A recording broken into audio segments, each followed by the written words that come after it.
Audition के लिए मैं एक बार गई हूँ, उन्होंने मेरा ऑडिशन लिया और ऑडिशन उन्होंने लिया मेरा एक कॉल गर्ल का।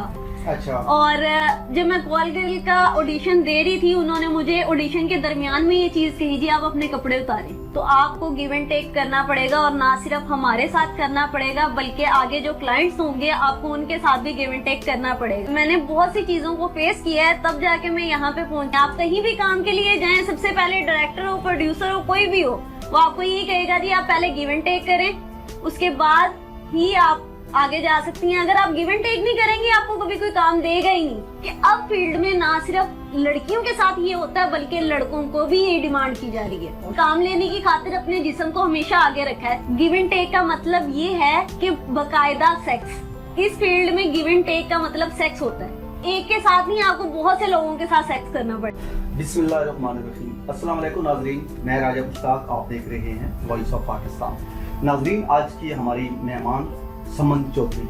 समन चौधरी से आज हमारे मुख्तलिफ सवाल जवाब होंगे। आज इनसे पूछेंगे इनकी फील्ड के हवाले से, क्योंकि अक्सर यहाँ पे ये होता है कि इस फील्ड में बहुत ज़्यादा बुराइयां हैं, मसले मसाइल हैं और लड़कियों को घर से इजाज़त नहीं मिलती, खास करके ये जो शोबिज़ की फील्ड है इसमें आने के लिए। ये प्रॉब्लम जो है ये जेन्युइन है या वो कोई तबका ही और है जिसमें ये प्रॉब्लम पाई जाती हैं। तो आज हमारी बातचीत होगी समन चौधरी से। अच्छे लेवल पे हैं, इनके पास काफ़ी अच्छी स्टोरीज भी हैं, ड्रामेज भी हैं और मूवीज़ में भी ये काम कर चुकी हैं।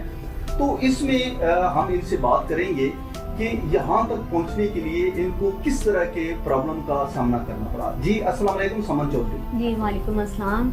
जी समन चौधरी, एक तो सबसे पहले मैं आपको शुक्रिया अदा करता हूँ कि आप हमारे प्लेटफॉर्म पे आई, हमें आपने इंटरव्यू दिया, आपसे बातचीत गपशप करने का मौका मिला।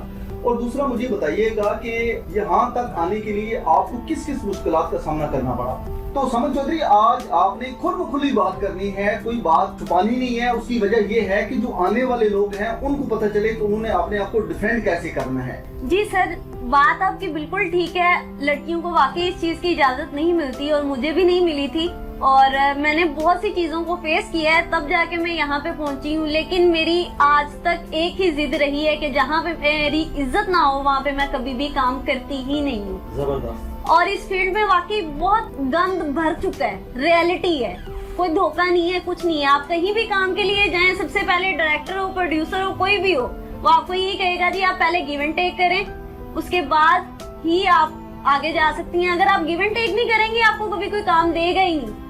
मैंने खुद ये चीजें फेस की हैं, मैंने देखा है इन चीजों को, लेकिन फिर भी अल्लाह पाक का शुक्र है कि मैं आज इज्जत के साथ इस मुकाम पे पहुंची हूँ। समन चौधरी, आप बताइएगा कि आपके साथ कोई ऐसी ट्रेजेडी पेश आई हो, वो आप अगर मैं चाहूंगा कि आप हमारे नाज़रीन को बताएं। जी बिल्कुल, ऐसा हुआ था। स्टार्ट में मैं एक ब्रांड शूट के लिए गई थी। जब मैं वहाँ पे पहुंची तो डायरेक्टली जो वहाँ के ओनर थे उन्होंने मुझे ये चीज कही, जी अगर आप यहाँ पे काम करना चाहती हैं, अगर आप चाहती हैं कि आपको ब्रांड शूट मिले तो आपको गिव एंड टेक करना पड़ेगा और ना सिर्फ हमारे साथ करना पड़ेगा बल्कि आगे जो क्लाइंट्स होंगे आपको उनके साथ भी गिव एंड टेक करना पड़ेगा।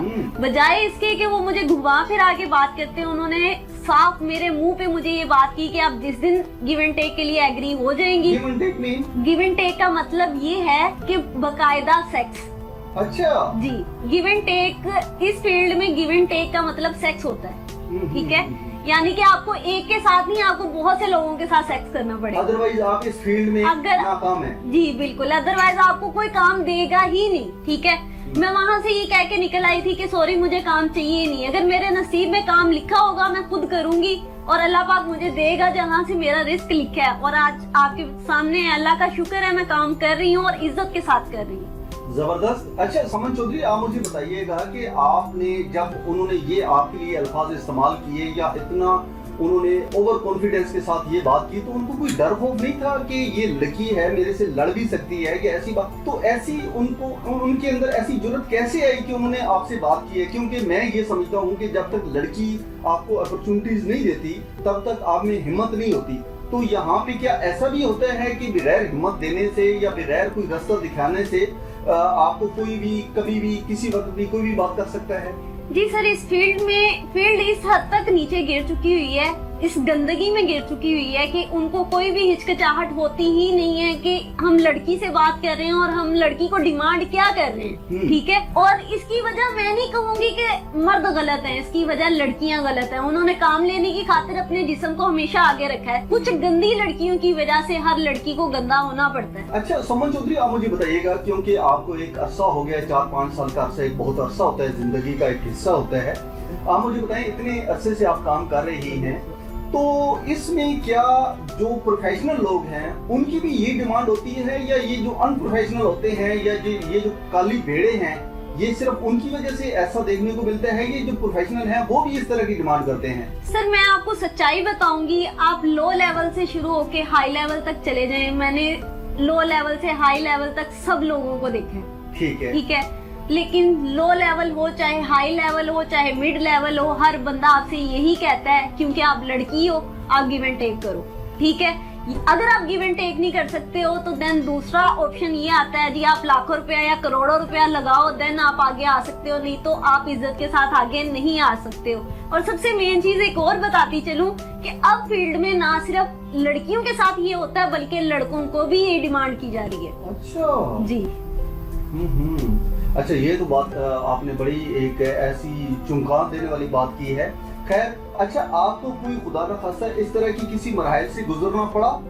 नहीं, शुक्र है अल्लाह पाक का सर, आज तक अल्लाह पाक का बहुत करम है मेरे पे। मेरे सामने ये बातें हुई जरूर है, मुझे ये कहा जरूर गया है, लेकिन अल्लाह पाक का लाख लाख शुक्र है कि आज तक मुझे इस मरहले से गुजरना नहीं पड़ा, क्योंकि मैं हमेशा ऐसे काम को ठुकरा के आगे आई हूँ। अच्छा समन चौधरी, ये तो कई दफा हुआ होगा कि आप समझती होंगी कि मैं बाल बच गई, जी ठीक है। वो कोई इस तरह का वाकया या इस तरह की ट्रेजेडी जो है वो उस बारे में बताइएगा।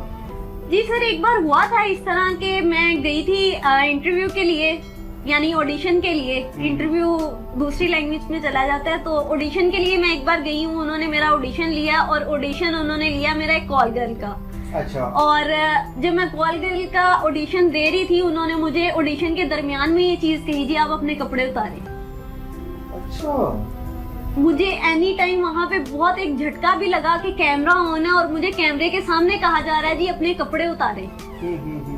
मैं वहीं से उनकी स्क्रिप्ट उनके हाथ पकड़ाई मैंने। तो वहाँ पे कितने लोग थे जब उन्होंने ये डिमांड की? जी उस टाइम वहाँ पे 8 लोग बैठे हुए थे। तो किसी को भी शर्म नहीं आई कि इतने लोगों के सामने उन्होंने ये कह दिया कि आप अपने कपड़े उतारें?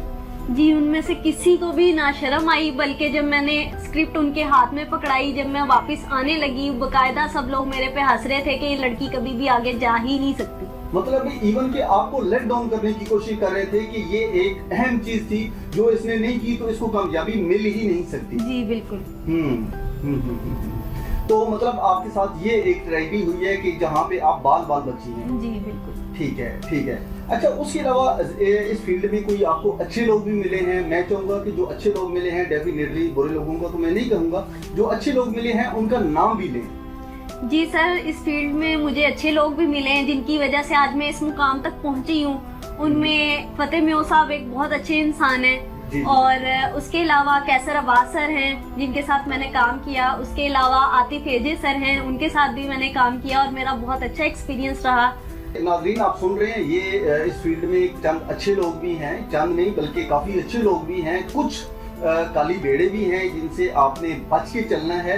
और नेक्स्ट मैं इंटरव्यू में कोशिश करूंगा कि हम इनके लोगों के नाम भी लें, ताकि उनको कुछ न कुछ शर्म जो है वो जरूर आए, क्योंकि अगर गलत को हम गलत नहीं कहेंगे तो ठीक होने की कोई कोशिश ही नहीं करेगा।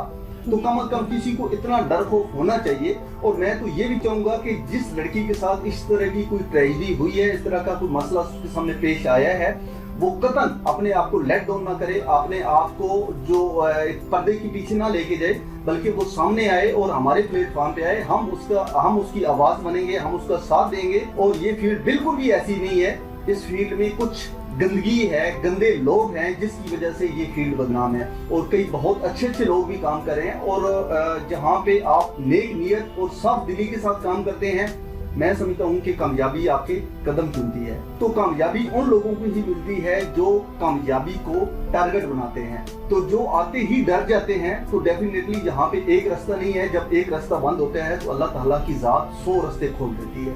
कोई शक नहीं। और इस फील्ड में सारे लोग एक जैसे नहीं है। थैंक यू सो मच सुमन चौधरी, आपके आने का बहुत शुक्रिया। नाजरीन, मिलते हैं एक नई वीडियो के साथ, एक नए टॉपिक के साथ, एक नई सेलिब्रिटी के साथ। तब तक के लिए अल्लाह हाफिज। पाकिस्तान जिंदाबाद।